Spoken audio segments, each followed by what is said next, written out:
Hello students, मेरा नाम है अभिषेक वर्मा और स्वागत है आपका हमारे चैनल स्टडी क्लास पे। जहां आज हम आपके लेकर आए हैं संज्ञान, अधिगम और बाल विकास की इकाई 1। जी हाँ, जिसका नाम है अधिगम की अवधारणा। जैसा कि आपने थंबनेल में देख लिया होगा कि हम संज्ञान, अधिगम और बाल विकास विषय की इकाई 1 लेकर आए हैं। इस पूरे वीडियो में हम बात क्या करने वाले मैं आपको बता दूं। सबसे पहले बता दूं कि इस पूरी इकाई के सबसे महत्वपूर्ण प्रश्न और उनके उत्तर देखेंगे। साथ ही साथ जो डीएलएड की पूर्व परीक्षा में पूछे गए प्रश्न थे और आने वाली डीएलएड की परीक्षा में संभावित प्रश्न है, उनके प्रश्न और उत्तर भी समझेंगे। तो वीडियो के एंड तक बने रहना है, वीडियो मिस नहीं करना है। सभी विषयों के नोट चाहिए तो दिए गए नंबरों पे आप व्हाट्सएप पे मैसेज कीजिए, कॉल नहीं मैसेज करना है। साथ ही साथ अगर आप चैनल पर नए आए हैं तो चैनल को सब्सक्राइब करके बेल नोटिफिकेशन ऑल पर रख दीजिए, आपको सारे नोटिफिकेशन मिलते रहेंगे, वीडियोस मिलते रहेंगे। तो चलिए बिना किसी देरी के शुरू करते हैं और बात करते हैं सबसे पहले प्रश्न की। तो हमारा सबसे इंपॉर्टेंट जो क्वेश्चन है पहला, वो है कि अधिगम को समझाइए। भाई नाम ही है संज्ञान, अधिगम और बाल विकास, तो अधिगम के ऊपर सवाल ना है ऐसा हो ही नहीं सकता। तो अधिगम का पूछा है, तो भाई अधिगम का अर्थ देख लो। अधिगम का अर्थ है सीखना। अधिगम का मतलब क्या होता है? सीखना। अधिगम एक छोटा शब्द नहीं, बहुत ही बड़ा व्यापक शब्द है जो जन्मजात प्रतिक्रियाओं पर आधारित है। व्यक्ति अपनी जन्मजात प्रवृत्तियों से जो क्रिया करता है और नवीन परिस्थिति के संपर्क में आता है तो वही सीखता है, उसे अधिगम कहते हैं। अधिगम जो है हमेशा चलते रहता है। मतलब मैंने आज सीखना मैं बंद नहीं कर सकता। मैं शिक्षक बन जाऊं, मैं पढ़ाऊं, मैं डीएलएड पास कर चुका हूं, मैंने 85% से ज़्यादा 87% स्कोर किया डीएलएड में, लेकिन फिर भी मैं अभी भी सीख रहा हूँ, मैं सीखता हूँ। ठीक है, तो यही अधिगम है। तो मनोविज्ञान के अंतर्गत इस प्रकार के स्वाभाविक व्यवहार में होने वाले प्रगतिशील परिवर्तन या परिमार्जन को ही अधिगम कहते हैं। जी हाँ, तो ध्यान रखिए भाई, मनोविज्ञान के अंतर्गत इस प्रकार के स्वाभाविक कैसा लिखेंगे कि अब स्वाभाविक उत्तर कैसा लिखेंगे आप ऐसा, अगर डेफिनेशन परिभाषा देनी है तो स्वाभाविक व्यवहार में होने वाले प्रगतिशील परिवर्तन या परिमार्जन को ही अधिगम कहते हैं। ठीक, अब बढ़ते दूसरे प्रश्न की ओर। अधिगम में शिक्षक की भूमिका बतलाइए। भाई अधिगम में शिक्षक की क्या भूमिका है? तो भाई अधिगम से ही, अधिगम जो है वो शिक्षक के द्वारा ही होता है। जैसे मैं आपको यहाँ सिखा रहा हूँ, मैं आपको गाइड कर रहा हूँ, कितने अंकों का प्रश्न आता है, कितने नंबर का आता है, कौन सा इंपॉर्टेंट है, तो ये सब मैं आपको सिखा रहा हूँ। तो अधिगम में भाई शिक्षक की बड़ी भूमिका है। तो अधिगम में शिक्षक की महत्वपूर्ण भूमिका होती है। यह किसी भी कार्य को सीखने को प्रत्यक्ष रूप से प्रभावित करती है। जब शिक्षक किसी विद्यार्थी को सहयोग, समानता, सहानुभूतिपूर्ण व्यवहार आदि गुणों द्वारा अच्छा व्यवहार प्रदर्शित करके उसे कार्य सिखाता है तो वह विद्यार्थी उस कार्य को आसानी व रुचि के साथ जल्दी सीख जाता है ना। तो उसे ही अधिगम कहते हैं। शिक्षक का बहुत बड़ा रोल है, शिक्षक की बहुत बड़ी भूमिका है। शिक्षक की सहायता से अधिगम सीखते हैं वगैरह वगैरह बता दीजिए, मतलब ये सारी चीज़ें बता सकते हैं। ठीक है, तो ये है सीखने में रुचि उत्पन्न करने के उपाय लिखिए या फिर अधिगम के उपाय लिखिए, ऐसा सवाल आपको पूछ सकता है। तो यहाँ पर देखिए बहुत महत्वपूर्ण प्रश्न है, सीखने में रुचि उत्पन्न करने के 3 उपाय लिखिए। क्या प्रश्न है यहाँ पर कि भाई सीखने में रुचि उत्पन्न करना, अगर बालक को सीखना में इंटरेस्ट नहीं आ रहा है तो उसकी इंटरेस्ट लाना है तो कैसे लाएंगे, तो उसमें हम रुचि कैसे जागृत करेंगे। तो सबसे पहला देखिए यहाँ पर शिक्षण को रोचक बनाने की यथासंभव प्रयास करना, यानी पढ़ाई लिखाई को बहुत इंटरेस्टिंग बनाएंगे तभी जाके बालक पढ़ेगा।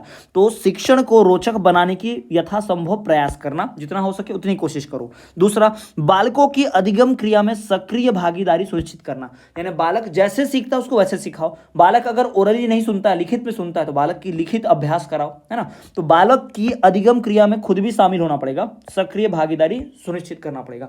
तीसरा, बच्चों की आवश्यकता एवं रुचियों का पूरी तो ध्यान रखना होगा। बच्चों की जो आवश्यकता, बच्चों की जिसमें रुचि है, उदाहरण के तौर पर बच्चे जो है कहानी से बहुत जल्दी समझ जाते हैं, तो कोई भी पाठ पढ़ाते वक्त पहले कहानी सुनाइए, बच्चे फट से समझ जाएंगे।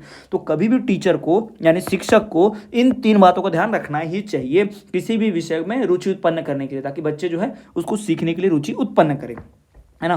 तो ये बातें हैं। इसके बाद देखिए यहाँ पर सीखने के नियमों का संक्षिप्त वर्णन। भाई सीखने के पहले नियम कितने वो बता देता हूँ। तो भाई सीखने के नियम जो है यहाँ पर आपको 5 दिखाई दे रहे हैं। सीखने के जो नियम है वो 5 हैं। कौन कौन से? अभ्यास का नियम, तत्परता का नियम, आत्मीकरण का नियम, मनोवृत्ति का नियम और बहुप्रतिक्रिया का नियम।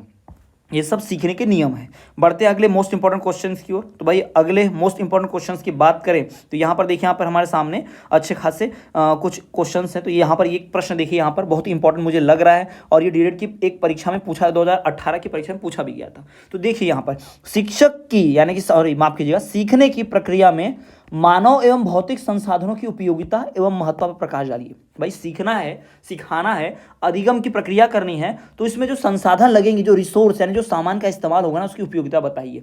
एक टीचर के लिए श्यामपट्ट और चौक यानी बोर्ड और इसकी चौक की ज़रूरत क्या होगी, या मुझसे बेहतर आप सब जानते ही है कि आप सब शिक्षक है ना, जानते हैं आप सब आसानी से।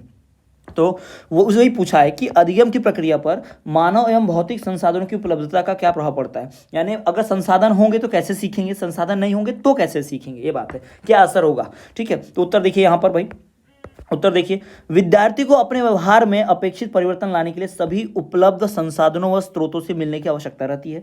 ये संसाधन दो प्रकार के होते हैं, याद रखिए, विद्यार्थी जो है वो सीखने के लिए संसाधन और स्रोतों की आवश्यकता होती है। तो उन स्रोतों के दो प्रकार हैं, ये जो संसाधन हो कितने हैं, दो प्रकार के हैं। कौन से दो प्रकार के, एक मानव संसाधन, दूसरा भौतिक संसाधन। जो संसाधन है कुल दो प्रकार के हैं, मानव और भौतिक। ठीक है, तो देखिए इन दोनों से जुड़े हुए कारक जो अधिगम को प्रभावित करते हैं वे निम्नलिखित हैं। पहला भाई, उचित सामग्री और सुविधाओं को प्राप्त करना, उचित सुविधा और सामग्री।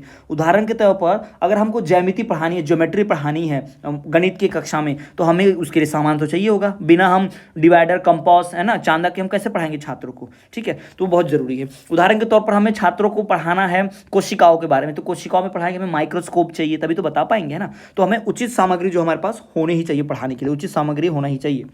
दूसरा, उपयुक्त अध्यापक। भाई टीचर भी तो अच्छा होना चाहिए। पता चल रहा है हम उसे जीव विज्ञान बायोलॉजी पढ़ा रहे हैं और शिक्षक है ही नहीं बायोलॉजी का, गणित का टीचर पढ़ा रहा है, तो ये हो ही नहीं सकता। तो उपयुक्त अध्यापक भी चाहिए कभी भी सीखने के लिए। साथ ही साथ सामाजिक स्रोत और संसाधन भी चाहिए, समाज में बहुत सारी संसाधन भी चाहिए। ये सारी चीज़ें आप लिख सकते हैं कि हाँ, सीखने के लिए ये जो कारक हैं ये उस पर फर्क डालते हैं। देखिए अब यहाँ पर देखिए सबसे महत्वपूर्ण प्रश्न यहाँ पर देख लीजिए, सब लोग गारंटी देता हूं कि प्रश्न आएगा ही आएगा, जी हाँ, इससे जुड़ा या ये प्रश्न आता है गारंटी के साथ। तो देख लीजिए सभी लोग, क्या प्रश्न है, अधिगम की प्रभावशाली विधियों का वर्णन कीजिए। अधिगम की जो प्रभावशाली विधियां उनका वर्णन कीजिए, यानी किस मेथड से अधिगम जो है बहुत प्रभावशाली यानी इफेक्टिव रहेगा, कैसे ज़्यादा अच्छा सिखाया जा सकता है। ठीक है, या इसी प्रश्न को घुमा के पूछ सकता है कि बालक किन किन प्रमुख विधियों द्वारा सीखता है, इसका संक्षिप्त विवरण दीजिए। अगला देखिए, सीखने की करके सीखना, निरीक्षण द्वारा सीखना, सामूहिक विधि द्वारा सीखना आदि विधियों पर प्रकाश डालिए। ठीक है, तो सीखने की जो मेथड्स है उनके बारे में बताइए, या मेथड का नाम दे देगा, विधि का नाम देगा, उसके बारे में बताइए, या फिर पूछेगा विधियां कौन सी, वो भी आपको याद रखनी पड़ेंगी। यहाँ पर देखिए, चलिए उत्तर की तरफ बढ़ते हैं और देखते हैं क्या उत्तर दिया है सीखने की विधि का। तो यहाँ पर देखिए, अधिगम की विभिन्न प्रक्रियाओं पर निबंध लिखिए, है ना, ऐसा सवाल पूछा था। तो सबसे पहला देखिए भाई, सीखने के लिए कुछ विद्यार्थी जो है वो कुछ खास चीज़ों से ही सीखता है। सबसे पहले यहाँ पर आप देख लीजिए, करके सीखना। भाई करके सीखते हैं, है ना, विद्यार्थी करके यानी प्रैक्टिकल करके। आप देखेंगे तो जैसे मैं कह दूँ छात्रों को कि छात्र जब आप आलू रखेंगे घर में, तो आलू जो है, या सॉरी माफ कीजिएगा, सेब जो है, सेब को काट के रखते हैं तो सेब क्या करता है, लाल हो जाता है। आप देखेंगे तो सेब लाल इसलिए हो जाता है क्योंकि वो रिएक्शन करता है, वो कुछ रसायन के साथ रिएक्शन कर लेता है तो वो लाल हो जाता है। तो ऐसा करके दिखाना पड़ेगा छात्रों को, तब ज़्यादा समझेंगे। करके सीखना। डॉक्टर मेस का कथन है कि स्मृति का स्थान मस्तिष्क में नहीं वरन शरीर के अवयव में है। यही कारण है कि हम करके सीखते हैं। बालक जिस कार्य को स्वयं करते हैं उसे वे जल्दी सीखते हैं। कारण यह कि वो उसे करने में उसके उद्देश्य का निर्माण करते हैं, उसको करने की योजना बनाते हैं और योजना को पूर्ण करते हैं। फिर वे देखते हैं कि उसके प्रयास सफल हुए या नहीं। तो कभी भी छात्रों को करके सिखाना चाहिए, है ना। अगर मैं छात्रों को सारे सवाल गणित के बनाते रहूँगा और उन्हें एक भी सवाल हल नहीं कराऊंगा तो वो नहीं सीखेंगे। जबकि मैं उन्हें एक प्रश्न बता दूं उदाहरण के तौर पर, एग्जाम्पल, और मैं कहूँ कि सारे प्रश्न जो है अभ्यास के, एक्सरसाइज के क्वेश्चन बनाइए, तो बालक खुद प्रश्न बनाएगा, बिगाड़ेगा, गलत होगा, सही होगा, तो वो सीख जाएगा। दूसरा, निरीक्षण करके सीखना। जी हाँ, निरीक्षण करते हुए, खोजबीन करते हुए ना, देख के, इस तरह से सीखना, करके सीखना। दूसरा है निरीक्षण करके सीखना। भाई निरीक्षण करके बालक जो है किसी भी चीज़ को देखकर, अगर मैं उनके सामने मैं क्या करूँ, उनके सामने लोहे का एक टुकड़ा लाकर रख दूँ और उन्हें कहूँ बताओ बेटा ये किस चीज़ का, ये कौन सी धातु है, तो बालक क्या करेगा, पहले उसको देखेगा, उसको हाथों में लेगा, छुएगा, उसका निरीक्षण करेगा, ऊपर नीचे बाहर देखेगा, फिर कहेगा सर ये तो लोहा है, ये तो लौह है, तो मैं पहचान जाऊँगा। तो इस तरह से उसने निरीक्षण करके बताया। ठीक है, तो निरीक्षण करके सीखना चाहिए। तो बालक जिस वस्तु का निरीक्षण करते हैं उसके बारे में जल्दी और स्थायी रूप से सीखते हैं।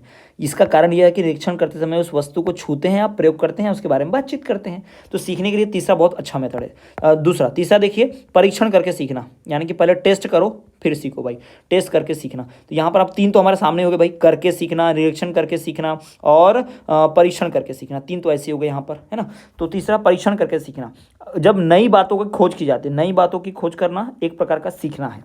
बालक इस खोज को परीक्षण द्वारा कर सकता है।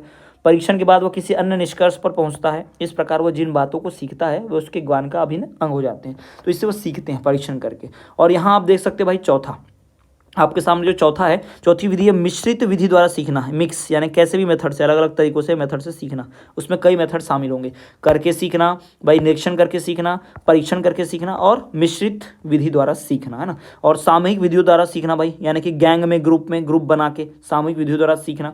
टीम वर्क कर सकते हैं, टीम प्रोजेक्ट बना सकते हैं, ऐसे सीखते हैं। कुछ मुख्य सामूहिक विधियाँ भी जैसे रहती है, वाद विवाद विधि करोगे तो भाई आपके सामने वाला भी चाहिए, इससे आप सीख पाओगे वाद विवाद करके।